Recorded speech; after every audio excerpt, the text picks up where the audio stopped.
Hi, listeners. This is the 80,000 Hours podcast, where we have unusually in-depth conversations about the world's most pressing problems, what you can do to solve them, and whether it's a risky business to tell your enemy you'd like to see them assassinated. I'm Rob Wiblin, head of research at 80,000 Hours.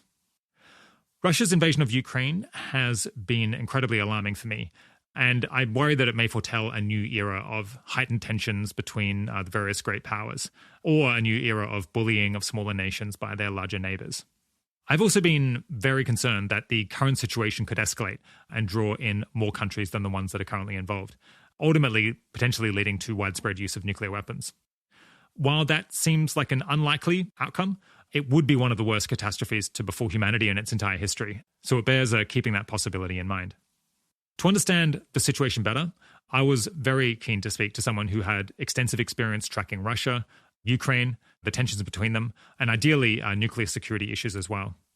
Listeners put forward a lot of guest suggestions, and out of those, we picked Samuel Charap for reasons that will become very apparent in just a second.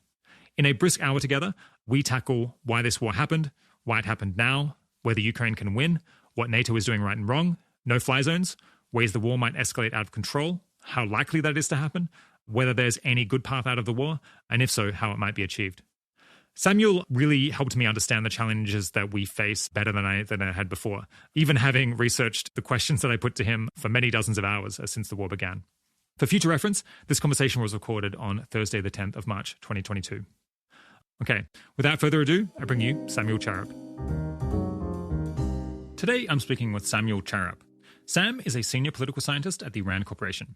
His research interests include the foreign policies of Russia and the former Soviet states, and US-Russia deterrence, strategic stability, and arms control, topics he has been working on for well over a decade. In the past, Sam has been Senior Fellow for Russia and Eurasia at the International Institute for Strategic Studies and a Senior Advisor for Arms Control at the US Department of State. In 2017, Sam co-authored a book on the Ukraine crisis called Everyone Loses, the Ukraine Crisis and the Ruinous Contest for Post-Soviet Eurasia. Before that, Sam did a PhD in political science at the University of Oxford, was a visiting scholar at the International Center for Policy Studies in Kyiv, and was a Fulbright scholar at the Moscow State Institute of International Relations. And as if that wasn't enough to make him the right person for this conversation, he speaks both Russian and Ukrainian. Thanks for coming on the podcast, Sam. Thanks for having me. I hope to talk about the risk of nuclear escalation and how to reduce it. But first, there's been a lot of debate online the last few weeks about what is Putin's true motive or reason for launching this war. In particular, there's been quite heated discussion between those who think a key motive is making Russia's borders more defensible and those who believe that that's not an important factor. Yeah, what are your thoughts on that question? So I think, it's not 100% clear-cut one way or the other. I think the bottom line is that this issue that is Ukraine for Russia has been a near existential one for, ever since the collapse of the Soviet Union, that they've regarded Ukraine as a core piece of their national security, and sort of losing Ukraine from the Russian elite perspective was never going to be acceptable. So I think, ultimately it was driven by what, their threat perceptions and their understanding of national security. And how that manifested itself, of course, obviously there's some contingent factors there, but it does seem, it's not necessarily protecting Russia from some imminent threat, but just this idea that if Russia loses Ukraine to the West, if Ukraine becomes a sort of Western bridgehead, then, Russian security is fundamentally threatened. I think that prospect is ultimately what drove Russian decision-making. Yeah. I guess people who don't like that theory tend to say something like, well, Ukraine wasn't about to join NATO. It wasn't super likely that was about to happen. And then also, do the Russians really think we're going to invade Russia? That Russia's actually, under threat militarily? And also, doesn't NATO already have a border with Russia through the Baltic states? That's the kind of skeptical opinions that I've heard back. So really, if you're sitting, first of all, it really doesn't matter what we think about the probabilities of Ukraine becoming a member of NATO or the implications of Ukraine's de facto integration with NATO. It's what the Russians think, because ultimately they're the ones making the decisions. And so I think they have ample reason to think that this is certainly on the table. We have promised all NATO allies that Ukraine and Georgia, quote unquote, will become members of the alliance. Ukraine became an enhanced opportunities partner of NATO last year, which sounds like bureaucratic jargon, but it means that they essentially, fully integrated, have the opportunities for full integration to NATO activities everything short of Article 5. It's the status that Finland has, which is probably NATO's closest partner and most capable one. And, the UK was building ports on the Black Sea. The US was providing ever more lethal assistance. The Turks were providing armed drones. And, Russia wasn't getting anywhere on its desired outcome from the Minsk process, which ultimately was about, I think, sort of creating a political lever over decision-making in Kiev. So, I do think that the Russian elite saw the prospect of trend lines heading in the wrong direction, that is, over time, basically losing Ukraine. And that is what drove, ultimately, the decision. Now, none of this is to justify what's happened. What's happened is horrible and atrocious and potentially a war crime, or many. But I think it's important to understand, their motives and what they were thinking when these decisions were taken. So, even if it's not the immediate prospect of NATO membership, it's the prospect that essentially Russia would lose its influence over Ukraine over time. And whether or not it's a de jure member, it might well become so deeply integrated that it does pose that threat. And, Russia does think that the West, or the current Russian government at least, does think that the West would sort of prefer its ouster, and goes about achieving that in various ways. And that sounds paranoid and ridiculous, but, well, maybe not anymore, because some people are openly talking about assassinating Putin. But it might have sounded paranoid a few weeks ago, but that, I think, is how they see things. Right. And I guess the reason to start this war now, rather than just bide their time and consider military intervention years from now, is that Ukraine is getting better, able to defend itself over time by integrating with other countries and by buying this equipment, such that starting a war in 3 years' time could be substantially more difficult than doing it now. That's right. Yes, exactly. So, I think it's helpful to think about this in terms of how prospect theory affects, understands decision-making. In other words, when leaders are in a loss prevention mindset, when they're thinking about the status quo being intolerable and potentially getting worse, the emphasis is put on the cost of inaction. So you have to do something. And that can drive decisions to act now to preempt potential future threats. And I think, what I was struck by is that after 2015, when the Minsk agreements were signed, but, subsequently not implemented, Russia seemed to be playing a long game. But at some point, I think in 2020, 2021, they decided that actually the long game was not favoring them and that they needed to act. So it's now or never. Yeah, exactly. Yeah. With the benefit of hindsight, what's something important that the US or NATO or the EU could have and should have done differently in the past? So it's a tough question, in part because while Putin is unleashing this war, it's hard to focus on anything other than the Russian actions. And none of this is to excuse Russian behavior. But the policy pursued after the Maidan Revolution and the subsequent annexation of Crimea and support for an insurgency in the Donbass was, in my view, never going to be sustainable over the long term. In other words, the West's strategic objective, openly stated, was to essentially create a defeat for Russia in Ukraine, to really, anchor Ukraine in the West, minimize Russian influence. And that was never going to be something that Russia would accept. So it seemed to me, as early as 2017, a matter of time before something, changes here, that Russia would take actions to change the status quo. And there weren't efforts to really find a sustainable alternative. There was this sense that, okay, we can keep the conflict more or less frozen in the Donbass. Russia's not getting what it wants, but it's not going to do anything about it. And I think that was a miscalculation. If I had to point to one other thing, it's this issue about the principle of the right of a country's right to make its own sovereign decisions about its foreign policy. That has become a sort of mantra that I think has come to mean things that actually it doesn't. Ukraine, of course, has the right to decide that it aspires to NATO membership. But NATO has the right to decide, which countries can join its alliance or not. And, the reality was and is that Ukraine is not on a membership track, that there is no consensus within the alliance for offering it one. So when Russia made this issue centrally about Ukraine's geopolitical status, its alignment or non-alignment and potential in the future, that we had to focus on this issue of freedom of choice, essentially, as opposed to the reality of what NATO policy is, which is that actually Ukraine is not on a membership track. I don't know if that would have stopped the war, prevented the war, that is, but it was certainly something that it was Russia's number one issue in their long list, and the one that they said, unless it was addressed, nothing else really mattered. And that one struck me as, they're essentially asking us not to do something we have no intention of doing. So it shouldn't be so hard to talk about. But I think because of this principle and the sort of rhetorical jousting around it, it became made it hard to commit to that. Yeah. What are the aspects of the Minsk agreements that were not implemented?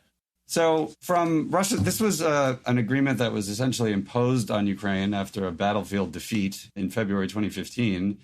And the short version of what it entailed was that Russia would get an outsized political lever in Ukraine via the sort of hyper-empowerment of these pro-Russian separatist regions and a renegotiated Ukrainian constitution.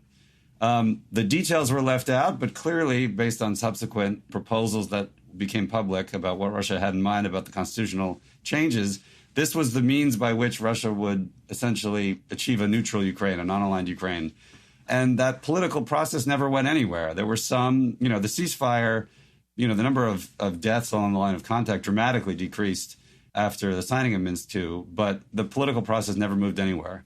And, you could understand why from the Ukrainian perspective they would be quite reticent to do that, because it would entail, implementing some serious concessions. And I think, that was ultimately the sort of stalemate that emerged. And I think Russia became convinced that that process was going nowhere. So Ukraine has been managing to delay the advance of the Russian military much more than most people expected it to. But in terms of, just outright military equipment, they remain massively outnumbered. And from his statements, at least, Putin seems really committed to continuing the invasion, even if it drags out and becomes very costly and potentially requires lengthy artillery bombardment of cities or kind of siege warfare. What's the chance that if Ukraine can bog down the Russian military over the next few weeks or months, that growing logistical or financial or social pressures or pressures within the Russian military could actually then make it impractical for Russia to proceed to capture Ukraine bit by bit? So the thing that has surprised those of us who watch the Russian military and sort of the foreign policy decision-making about this is just how terrible the Russian initial plan was, and how essentially they've been unable to recover from those initial, operational mistakes, which were based on wildly optimistic assumptions about how weak the Ukrainian government was and how prone to crumbling the Ukrainian military was. And so you saw all these actions that were, essentially based on the idea that with a couple of cruise missiles and some airborne force parachute drops, that everything would just crumble and Russia would, waltz into Kiev, and it would be sort of like a somewhat more bloody version of Crimea. And that was just totally off the mark. And as a result, they didn't have the logistics tail ready for this sort of longer war. So, that setback might have proven so debilitating, and the Ukrainians' brave resistance, that we might already be witnessing a slight modification in Russian war aims. In other words, the way they started out, it would have been hard to imagine the kind of meeting we saw today between the foreign minister of Ukraine and the Russian foreign minister, because it seemed like they were intent on regime change in Ukraine, intent on overthrowing Zelensky's government. But there are indications that perhaps might be moderating. Now, it's not 100% guaranteed by any means, but I think, the Russian tactical failures might be having an impact on the extent of their war aims, and also, the extent of the economic shock that the Western response has created within Russia.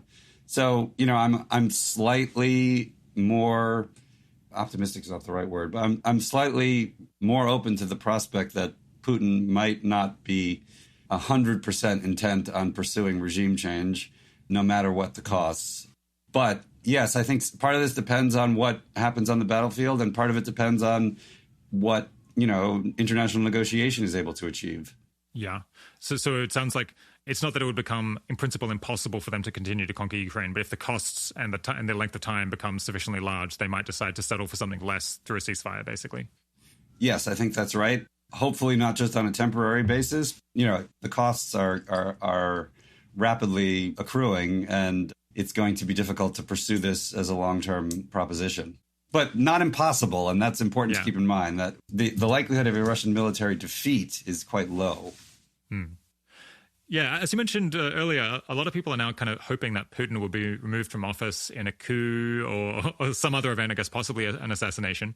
You've written that you think that's both unlikely to happen, and that if it did happen, it would be about as likely to make the situation worse as to make it better. Can you explain why you think that? So, it's quite tempting to think that given all the, horrible things that have been unleashed by his decisions, that this war will be Putin's immediate undoing. But, the likelihood of regime change in the short term is very low. Putin has total control over the elite, over the information space. There is no organized political opposition in Russia because he's destroyed it or jailed it. And so the outlets for potential, avenues towards political change in the short term are few and far between. Now, over the medium to long term, I think Putin has put at risk a lot of the core elements of his own legitimacy, and particularly the relative stability that he brought to Russia following the chaos of the 90s experienced by most Russians. And, a lot of those elements of chaos are returning. High inflation, devaluation of the currency, potential default. This is like 1998 all over again. And so, with growing popular discontent, it is possible that there will be political instability. But then we get into, in the medium term, so nothing that's so short term that it would affect the course of the war. But what happens if there is political instability in Russia? I mean, Russia has a massive repressive apparatus, and, it could get quite ugly. And even if Putin is ousted, there's no guarantee that the next leader is going to be more amenable to, Western sensibilities than he is. That person might be a hardliner, even more hardliner. So I think it's it's like trying to win the lottery, thinking that A, you could achieve regime change in Russia, and B, that you could do it in such a way that produces a beneficial outcome. Yeah. I guess people have not only talked about, hoping that Putin is overthrown, but also talking about trying to instigate it one way or another. That on its face, it seems like that could be extremely risky. It could lead to, a very severe backlash from Putin and his supporters. Is that something we should be concerned about? Absolutely. So the challenge right now is that this is rapidly becoming an existential conflict more broadly for Putin and his regime. And when leaders are thinking about things in existential terms, they often take quite rash decisions. And since defeat is not, he could never accept, the likelihood of escalation grows the more sort of desperate and existential the conflict becomes. And that's where things could get quite dangerous, for sure. Yeah. What are the US and its allies doing wrong at the moment, if anything? Well, you give me lots of opportunities to be critical of Western policy at a moment. But to start, we should say that a lot of things have gone right. Yeah. So there have been unprecedented coordination between the U.S., the EU, the U.K., and other allies globally on the economic sanctions. The support for the Ukrainian military has been quite robust. Not many people expected the Ukrainian government and military to have survived this long under Russian assault. And the global consensus on the unacceptability of Russia's actions is quite strong.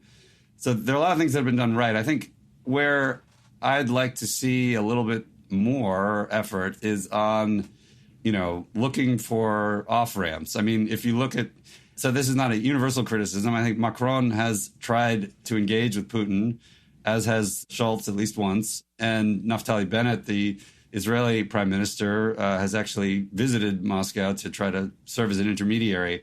But we haven't seen the same from the U.S. president. And I think ultimately Putin is the only person in the world who can change the course of Russian behavior. And so we need to be, I think, trying to talk him out of this madness and potentially using all the leverage that has been created by these unprecedented sanctions to compel him to change his short-term objectives. So if we can use, partial, conditional sanctions relief to end the human suffering in Ukraine, that might be something that is worth considering. Now, it might be possible that Putin will stop at nothing and that the prospect of sanctions relief is uninteresting to him. But, ultimately, this will end with a diplomatic settlement. One of the two parties is unlikely to just collapse completely. And so the longer it goes on before we get there, the worse things are going to be for Ukraine first and foremost, but also for the rest of the world. Yeah. A big debate over the last couple of days has been whether Poland and the US or NATO, one way or another, should try to deliver MiG fighter jets to Ukraine. Yeah, it seems as of today that the US has kind of gotten cold feet, and maybe Poland has as well, because no one wants to be specifically responsible for doing this. And they worry it might be too escalatory. What do you think of that general proposal? So I find it odd that this has become the sort of fixation of the public debate, because it's unclear how much retooling the Polish MiGs would require to be usable for Ukrainians. So first of all, they'd have to rip out all the NATO-compatible avionics and communications equipment that had been installed. Apparently, the Polish MiGs were modernized in 2013. So, and then they'd have to put in equipment that the Ukrainians would be able to use. And so, that could take weeks, if not months. Meanwhile, there have not been, as far as I know, any cases where, Ukrainian fighters have shot down Russian warplanes. Most of the warplanes that have been lost, as far as I've been able to tell, have been shot down by Ukrainian air defenses. So this sort of seems like we're focusing on something that is unlikely to be militarily consequential, with this potential for escalatory pathways created by the flying over the border dynamic and Russia potentially shooting them down. So I think it's somewhat of a distraction. I mean, air defenses might be more actually militarily relevant to the Ukrainians right now than fighters. Yeah. Some seemingly serious people advocate shooting down Russia's planes over Ukraine, which they, to me, I think slightly euphemistically and problematically refer to as creating a no-fly zone. What do you think of that proposal? Well, I mean, if you want to have war with Russia, that's your recipe. It is kind of striking that the term no-fly zone is applied to actions that would entail taking out Russian air defenses, shooting Russian planes out of the sky, and being involved in a hot war with the country that holds the single largest nuclear arsenal in terms of number of warheads. So, I think it comes from a place of wanting to do something to stop this, which is totally understandable, but it does not seem to me like a recipe for anything other than an expansion of the conflict. And that's the balance that Western governments are facing right now, how to help Ukraine without actually enlarging the war.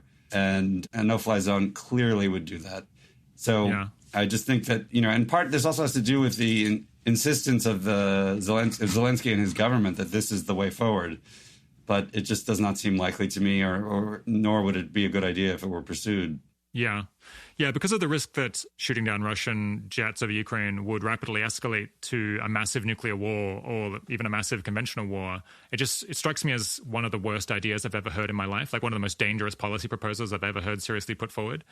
I guess I'm glad that the closer you get to Biden or the closer you get to serious decision makers, the less keen they seem to be on it. But should we actually worry that there seems to be actual support among people who don't know very much about this issue for this proposal? Is it possible that it could somehow slip through in future if there's changeover in personnel or something? The professional military, I would be, in this country at least, would be against it. I imagine that's true in most NATO countries. What I think you're identifying, though, is that there is a dynamic going on here where the public outrage about Russia's horrific actions in Ukraine is driving policy in a way that I hadn't anticipated. Even just the pace of the sanctions, we went to 11 out of 10 in 2 days, farther than many expected we'd ever get with, in short order. And I think the same is true about these military assistance initiatives. We're just trying to do something because there's a public demand for action. So that's what worries me, that the sort of public outrage that's being channeled in Western democracies through political systems could result in decisions that prove, ultimately unwise. I don't think we're there yet. And I think it is true that senior decision makers in the U.S. administration here now are quite sober-minded and conscious of avoiding escalation. And you can see that manifested practically with the creation of this deconfliction mechanism, the bilateral U.S.-Russia sort of military-to-military communications channel to avoid accidents in the context of the war in Ukraine, which the Biden administration apparently proposed immediately after the war started. It took the Russians, over a week to pick up the phone, but now that is operational, apparently. So I think, there is a danger of governments trying to deal with this public outrage in ways that are sort of gradually getting us to a more and more escalatory place. Mm. And maybe, in a way, the MiGs were kind of like the way of placating the demand for a no-fly zone. Yeah. I know in the U.S. right now, the administration is trying to get ahead of Congress forcing its hand in a number of ways. Interesting.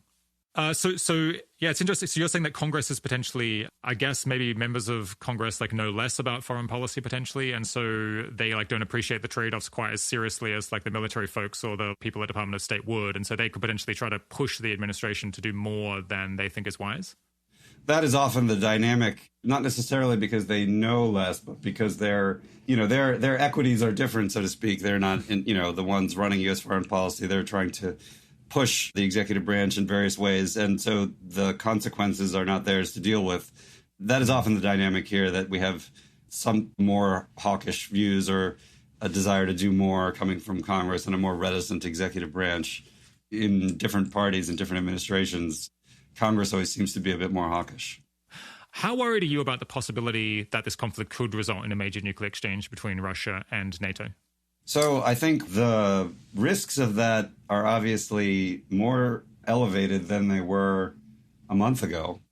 However, there are a lot of intermediate steps. So I don't think that if this conflict is contained to Ukraine, I don't see it going nuclear, because Russia has a huge number of conventional capabilities that it hasn't deployed yet or employed. And, it's going to take a while for them to work through all those before they even need to think about nuclear use. Where nuclear use comes in, I think, is if Russia perceives a, NATO potentially planning to intervene in the conflict in Ukraine. Right.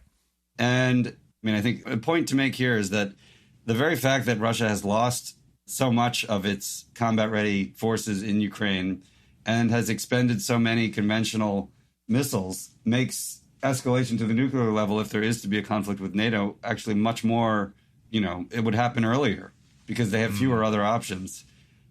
Most of their combat-ready military and even their navy is engaged in this. So it's the Russia-NATO escalation dynamic, I think, that could bring in the nuclear piece. That would start, I think, with non-strategic nuclear weapon use, which is another term for battlefield or tactical nuclear weapons, of which Russia has 2,000 at least warheads, and a lot of its missile platforms are dual capable. So that's, I think, what worries me, because Russia sees itself as the weaker party vis-a-vis NATO, and if NATO were to enter the conflict, I think the kind of sense that they would need to resort to that would increase. Yeah. Getting to a strategic nuclear exchange is, there would be a few more rungs up the escalation ladder, but what I worry about is the non-strategic piece. I see. Although they could feel the need to use tactical nuclear weapons on the battlefield for some reason, and then that could escalate. Not in Ukraine, but, to preempt a NATO intervention that they see as imminent. Yeah. To respond to a NATO intervention that actually occurs. Those are the kinds of scenarios that I would imagine would prompt that. Yeah. I don't think they're looking to start a war with NATO. That's an important point to make. Russia right now they got their hands full. Is not in a position to be fighting one, let alone, it's not going to seek that out. So what I worry about is they're perceiving that NATO would be on the verge of intervening and taking steps preemptively. Yeah. So none of the paths to a major nuclear exchange seem likely to me, but there's various different long shot scenarios that slightly concern me. I guess one, you could imagine that some action on the part of NATO is viewed as far more escalatory by Russia than is expected, and then you get another cycle in the other direction, like with the delivery of the MiGs might be viewed as very escalatory by Russia, whereas we thought it was merely somewhat escalatory, and then they do something that we perceive as more escalatory than they thought it was in return, and so it goes on. I guess another one, I guess it's possible that Putin could really have a screw loose. That's not really my perception, but I wouldn't completely rule it out that something could be going wrong with him psychologically. And I guess, it is possible that in some flight of madness, we do decide to impose a no-fly zone over Ukraine at some point because the public pressure becomes too great. Oh, and I guess also cyber attacks could be viewed again as more escalatory than is intended, and then they could go out of control. Any thoughts on that? So I think it's important to differentiate between, the kind of scenario that I was talking about, which is essentially a deliberate kinetic escalation to a Russia-NATO conflict on the assumption that NATO is on the verge of intervening or in fact is intervening. And the scenario that you're alluding to, which I would call the sort of escalation spiral. So that, could get us to a kinetic conflict, but I think it would probably start non-kinetically. And frankly, we might already be on the verge of that. It would be very surprising to me if Russia did not retaliate for the sanctions in some way. And that could certainly begin with non-kinetic actions like cyber attacks. I mean, if a criminal ransomware gang can shut down this largest pipeline on the U.S. East Coast for almost a week last summer, I presume that the Russian state can do a whole lot worse.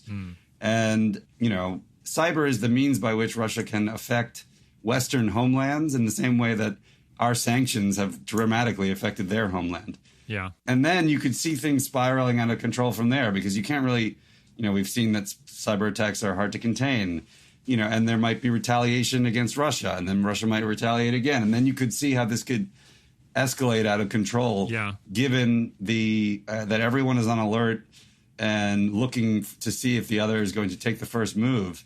Just creates an environment that's ripe for that kind of tit-for-tat escalatory spiral. So that does worry me as well. Yeah. How worried should we be about that? I mean, it sounds very concerning to me. Well, it is concerning, I think, and this is going to be a challenge actually for the long term, assuming there isn't, political change in Russia, which like I said, I think in the short term is low probability. We've basically, and you can say perfectly justified, put Russia in a place where it has no stake in its relations with Western countries and increasingly little stake in the global economy. So doing damage to one or both is not as costly as it might have been, 2 weeks ago for Russia. And, as I said, in this sort of existential conflict, perceived existential conflict, the need to hit back might be irresistible. Now, what we, the West, do in response to that is another story. And so that we have some say in this. But that kind of escalatory spiral is one that I think a lot of policymakers in Western governments are actively, contemplating, concerned about, and on the lookout for. So we shall see. One thing that's interesting about cyber capabilities so far in this conflict is that they've been, up until like the last few days, relatively inconsequential. A lot of us would have assumed that, for example, there would have been huge cyber attacks before the kinetic conflict began. And while there were some, they weren't as significant as one might have expected. So, it remains an open question. But it's hard for me to imagine that Russia doesn't take steps to respond. I mean, these sanctions, like I said, were really not only an 11 out of 10, but they've also been imposed in a way that exclusively frames them as punishment, which means that Russia doesn't have any reason to think that anything it could do could get itself out from under them. So, I mean, that's another challenge I think we have going forward. Yeah. I guess another scenario we haven't even talked about is like in previous decades, we've seen lots of false alarms where one country thought they were under attack by the other one way or another. And then they decided not to retaliate because they assumed it was a false alarm. But if you got a serious false alarm today, it's not so obvious that people would give the benefit of the doubt to that and decide to just hold back. You could have like an accidental exchange or something that escalates very quickly by accident, basically. Yes. So that's what that deconfliction mechanism that I mentioned, that's why I'm very glad that it's been set up. Because having that kind of ability to get the other side on the phone and clarify a situation that might, have been a mistake, I mean, that is important. Yeah, it could be. I'm not sure whether it'd be credible if you thought the missiles were incoming, but then they've called you up and said, no, they're not. I'm not sure quite how that conversation goes down. Well, I guess what I'm getting at is that there's a sort of tactical question about actions occurring in and around Ukraine. Yeah. Not thousands of missiles flying over the North Pole, but what if one errant cruise missile ends up, in Poland or Hungary? Yeah. And it was just a targeting error and just landed in the forest somewhere. That's the kind of thing that a deconfliction mechanism can address. Yeah. What should NATO be sure not to do in order to avoid escalating the conflict and drawing in more parties? Well, I mean, the first thing I think, which doesn't seem to be too controversial, at least among the governments right now, is intervening directly, militarily, getting involved. I think there's been a lot of publicity surrounding the military assistance, which is counterintuitive to me because it's, Russia reads the papers too. And so I think this should be done as covertly as possible. and as discreetly as possible, and in a coordinated fashion so that we're not having these big public kerfuffles like has been the case with these MiGs recently with Poland. Those are a couple of things. And I think keeping communication lines open is very important at the political level as well. And, clearly signaling the limits of what we're prepared to do. And I think actually governments have been pretty good about that part, at least. It sounds like if we get into a kind of tit for tat using things like cyber attacks, that we should try to, like, if they go 1, then we should go 0.8, so to speak, so that we lower the risk that they will then retaliate even higher. And you like want to basically retaliate, but not quite as much, so that it can't just keep increasing. That's right. I mean, escalation spirals do involve decisions at each point, right, to hit back harder. It just depends on how serious a potential Russian attack might be. If they take down Wall Street or something, or the utilities, it's going to be hard to stand by, resist the demand to retaliate. But if it's more targeted than that, I think that decision makers will be inclined to take into account the potential for escalation. We do have some control over this, of course. Do you think it could make any sense for remote workers to consider relocating out of major cities that are highly likely to be targeted if there is a nuclear exchange, or would that be excessive caution or more costly than it's worth? I mean, I think in NATO countries, we're just a long way away from having to worry about that, if ever. So I wouldn't be taking any changes to anyone's personal lives in really any NATO country at the moment. I think there'll be a fair amount of warning if things start getting out of control. It's not going to be instantaneous like that. Yeah. So I would not. I'm not changing anything that I do. Yeah. Yeah. Is there anything listeners to this show can do to reduce the probability that nuclear weapons are used in this conflict? I guess keeping in mind that like a non-trivial number work in government and some of them work in foreign policy and so on. So they might have some actions available to them that a random person might not. Well, there's public pressure for escalatory steps is quite significant right now. And while it is hard to, advocating against them doesn't have the same moral context perhaps as advocating for them. In other words, trying to help the Ukrainians seems like the right thing to do right now.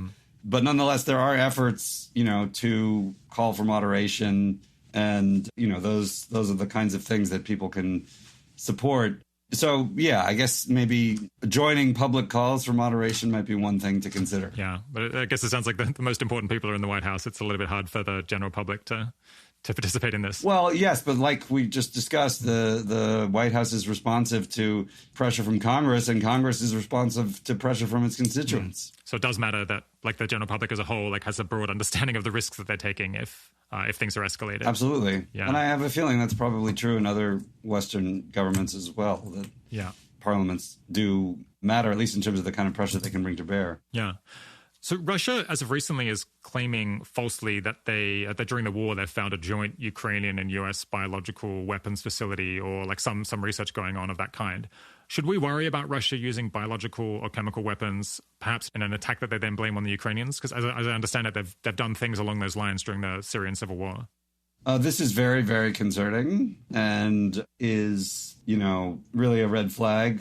I would be quite concerned about what Russia does in the coming days in this context, and be very wary of any Russian claims about Ukrainian WMD use, because they don't have any.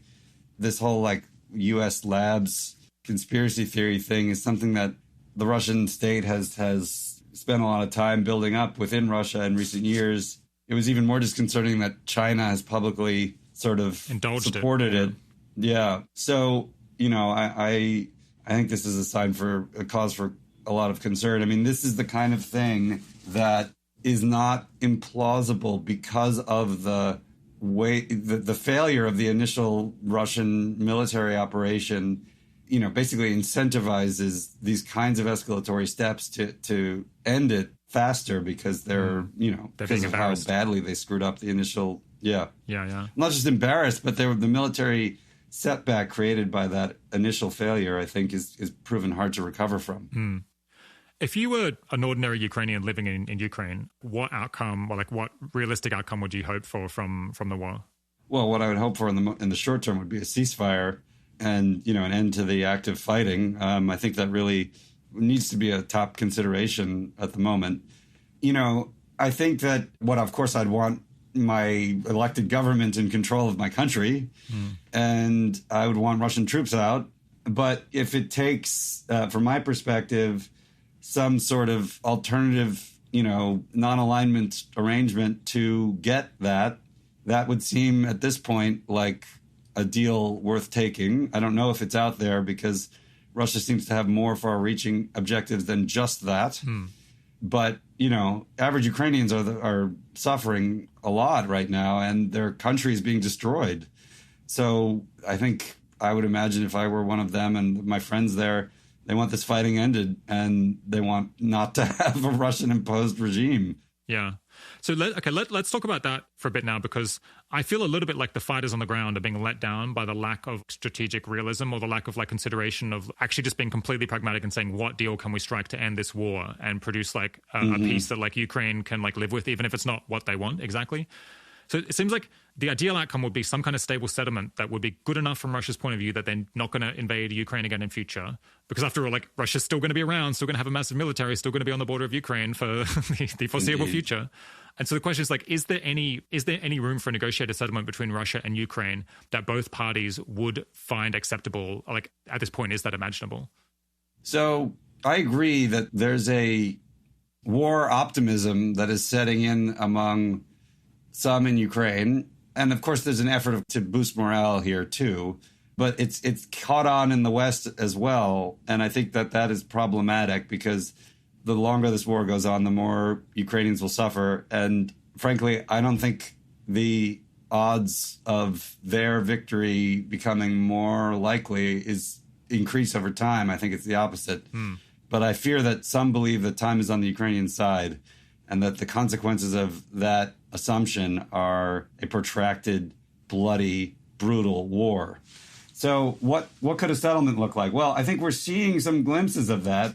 Part of it is going to, one of the Russian demands that have been put out there is the non-alignment neutrality issue, which seems to me like the easiest. And in fact, Zelensky has basically said that he's willing to contemplate it. The other pieces are harder. Russia has been demanding Ukrainian recognition of the Crimea annexation and the quote-unquote independence of the Donetsk and Luhansk regions. There, it's harder for me to see how any Ukrainian government could agree to that because, their Russians are demanding essentially that those regions be quote-unquote independent within their full regional boundaries, which go far beyond the line of contact as it was before this war began on February 24th. So if the Russians are willing to moderate their goals somewhat here, the Donbass seems to be the hardest one nut to crack, but there's going to have to be some concessions, and the Russians are going to have to also be willing to let go of some of their most ambitious aims in terms of ousting the Ukrainian government and taking control of the country. And it just doesn't seem that that's likely to happen right now, even if they were to apply much more firepower. So I'm dancing around this because I don't really have a good answer. And I think it's going to be painful for many Ukrainians to see these kinds of concessions being put on the table. But I see little alternative. One other way that potentially we get the Russians off their maximalist goals is to provide incentives, not just disincentives in the form of the military consequences of their actions, but namely, graduated sanctions relief in return for Russia accepting, Ukraine's control over, at least up to the line of contact as it was before, if not all of Donetsk and Luhansk. I'm just throwing something out there. Yeah. We do have a lot of leverage, we, the West, now, because of the sort of stranglehold that we've created on the Russian economy. And so if it takes some, deploying that leverage to achieve a sustainable settlement that avoids more human suffering and displacement, I think that would be better than a protracted, brutal war. Yeah. Yeah, so I'm not Ukrainian, and I haven't had to live with the threat of Russian invasion my entire life, or throughout the 20th century.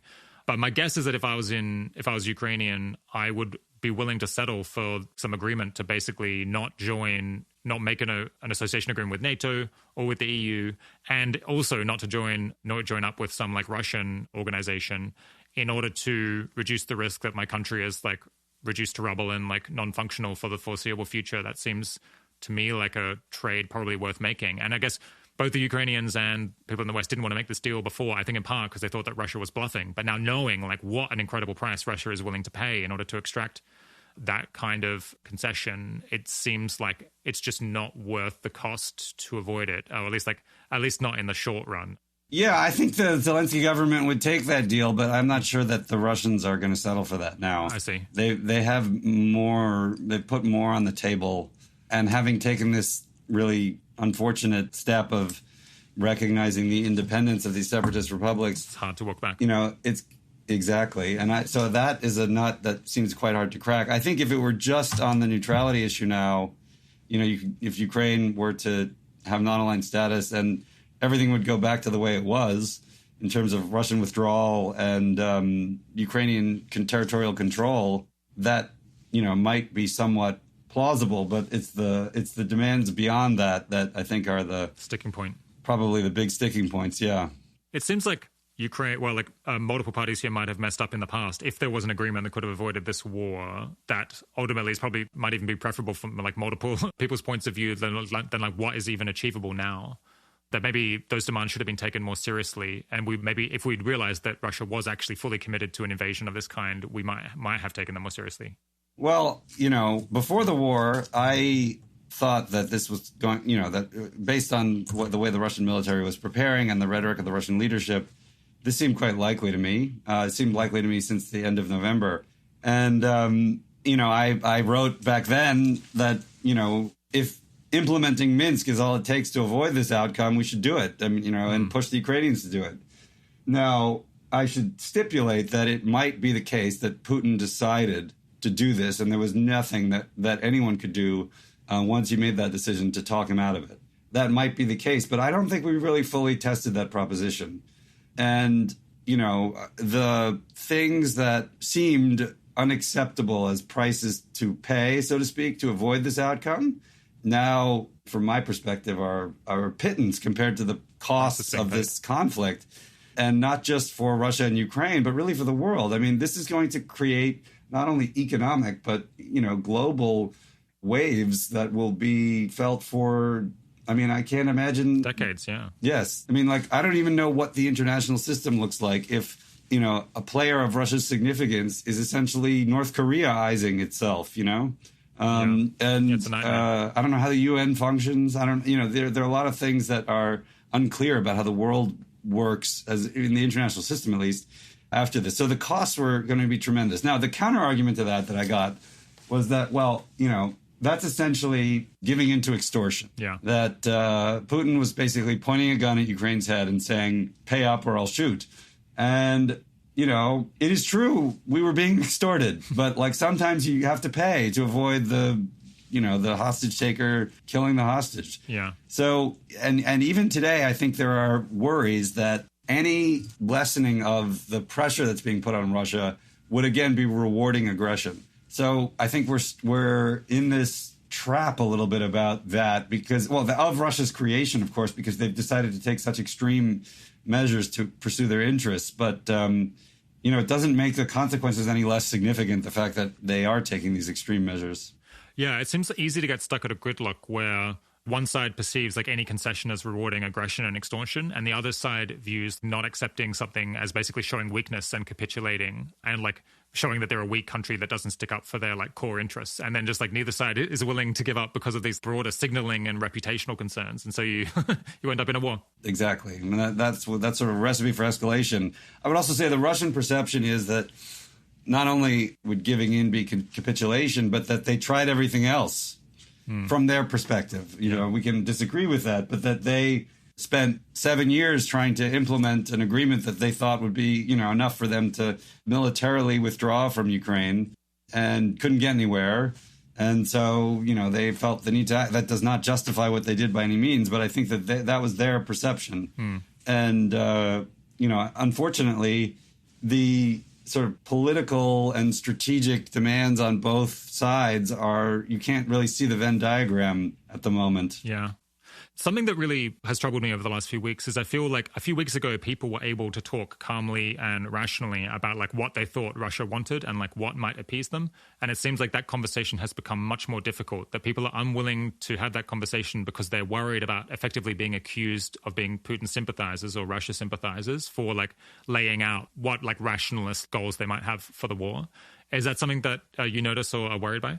Yeah, I mean, I think the horror of what Russia is doing is clouding, I think, a lot of people's judgments. And we're in this situation where an actor that 3 weeks ago was like, an adversary, but a country that we were negotiating with and, interacting with in any number of different ways, from, joint ventures between BP and Rosneft to arms control, et cetera, to basically saying that this is a man who wants to recreate the Soviet Union and subjugate his neighbors at all costs. And there's a bit of a mismatch there. I mean, did everything change in a week? And so, but it's hard, it's hard to put one in the mindset of a leader who takes a decision to carry out a war like this. Yeah. But that, I think, unfortunately, we have to, understanding that perspective is even more important now. Because, it's their mindset that will be taking the key decisions, not ours. But yes, I do think that there's it's hard to square what we make of Putin now with what we were making of him a month ago. 2 weeks. Yeah. Yeah. Why hasn't the US and other countries kind of promised to remove the economic sanctions if Russia withdraws from Ukraine? It seems like we're missing out on an opportunity to create a strong incentive to end the conflict by not doing that. So that has been said in asides, essentially, like that if Russia fully withdraws. But the problem was, I think, that we tried to do something different here, which was really try to do sanctions as deterrence, which entailed being quite transparent about what the threat was. So, a deterrent threat is a threat that needs to be realized if the other party takes the action you're trying to deter. But the other party needs to know what you're threatening in order so as to weigh the costs, right? And so the U.S. particularly was very transparent about what was on the table in terms of these technology sanctions, the potential for going after the central bank, the other big state-owned banks, and deterrence failed, clearly. But then we were in a situation where once deterrence fails, what you're doing is punishment, by definition of, how you do deterrence. And if it's punishment, it's hard to frame that as leverage or to link it to particular conditions because, normally you implement sanctions in order to lift them because you're trying to achieve a change in another state's behavior. Here, we've implemented sanctions because of something Russia did that it can't really undo. It can't uninvade Ukraine. It can withdraw, but so that I think has been the challenge. And, now that these things have been linked to Russian actions that can't be undone, it's hard both to credibly communicate the conditions for sanctions relief and to explain to your publics why you're, letting up the pressure on somebody who did all these horrible things or a country that did all these horrible things. Yeah, makes sense. Would it be good for the world for Sweden and or Finland to join NATO? So I think doing this in the context of this war would be a mistake. That said, over the medium to long term, well, so this is a real tough balance here now. And, I think from what I understand, the war has essentially caused a domestic political crisis in Finland related to this issue. And, the problem is that it's easy to see how Russia would respond to that militarily. And Finland would be particularly vulnerable in the period, between when it decides it wants to do this and when it becomes a reality, when it doesn't have security guarantees. And Finland and Sweden would want to do this together. Sounds hard. Finland is actually a quite capable military, so it would add, in the abstract to the alliance's capabilities. So it's a really tough question. I think the potential for it to spark escalation is real, but the Finnish people wanting this now is totally understandable. Yeah. Okay, a final question. Setting aside what we would like to happen or what we think would be rational to happen, what's the most likely situation for us to be looking at in 3 months' time in Ukraine? So this is the challenge that I've been struggling with myself, which is that I can't see what a stable endgame looks like, both in terms of what happens inside Ukraine, in Russia, and globally. So in 3 months from now, I mean, okay, a Russia-imposed political order is not going to be a stable one in Ukraine. That's clear. Is, something short of that likely to emerge? It is possible. In other words, some negotiated settlement. But how then you deal with the Russian military presence that's already there in at least the previously occupied areas in the Donbass and in Crimea? It's just, I'm having trouble computing all of that. And then we get to the question about Russia in terms of stability. Like, these sanctions are really extraordinarily significant in terms of their impact on Russia. And it's not going to make Russia implode, but it will create significant economic dislocation, which could have political knock-on effects. And by the way, not just the sanctions, but the sort of self-sanctioning of Western companies who have divested or closed their operations and so on. And so it's hard for me to see what a stable economic situation in Russia looks like 3, 6, 9, 12 months from now. And then there's the question about the international system. Like, what do relations with Russia look like in 3 months? It's hard to picture right now, given that we're basically banning any interaction with Russians of any sort. But if that is the policy, then what happens to international institutions? What happens to, even bilateral and multilateral mechanisms that ensure stability? It's hard to compute. And that was getting back to why I thought every effort should be made to try to make a deal before this happened, is that the consequences of this are sort of mind-boggling. And hard to get your head around.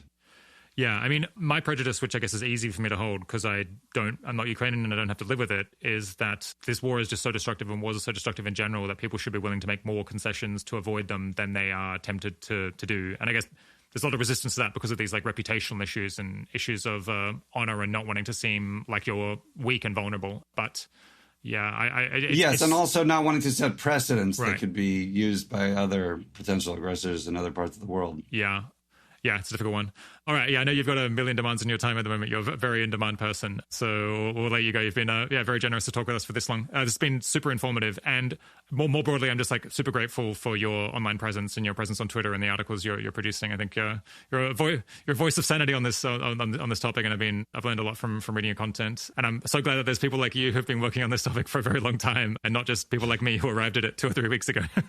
The difference in quality of analysis is very clear. Thank you very much. I really appreciate it. My guest today has been Samuel Charap. Thanks so much for coming on the 80,000 Hours podcast, Samuel. It's been my pleasure.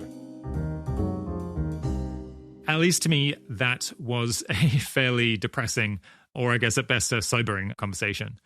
It really isn't clear, at least to me, how this war is going to end, which means it's a live possibility that it could drag on for months, or God forbid, years, I suppose.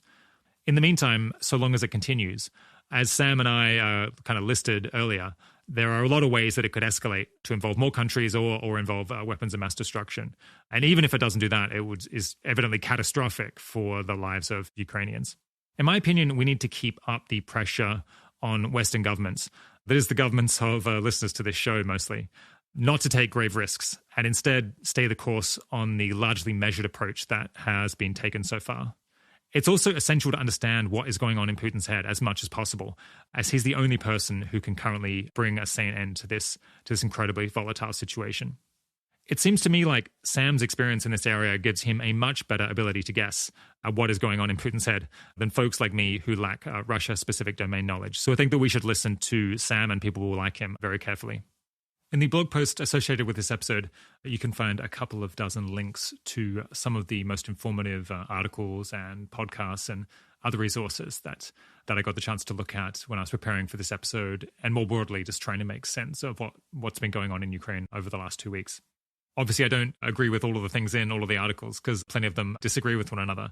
But if you'd like some further readings in order to try to make more sense of what's happening and also see the range of opinions that are out there, then I can definitely recommend that list as a source to find some good stuff. We'll probably have more episodes on this conflict and the threat of great power wars more broadly in the months to come. All right, the 80,000 Hours podcast is produced and edited, in this case very swiftly, by Kieran Harris. Audio mastering and technical editing by Ben Cordell.